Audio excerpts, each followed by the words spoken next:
Hi everyone, how you doing? These are little baby woodpeckers.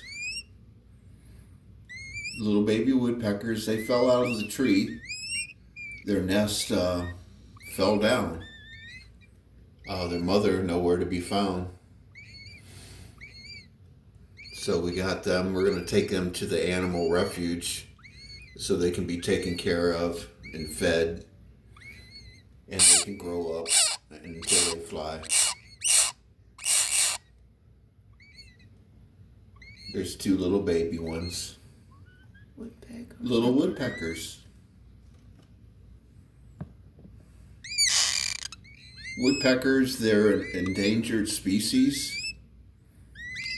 They're endangered species. That's why we want to get them to the animal refuge so that they're taken care of and they can grow up and fly off on their own.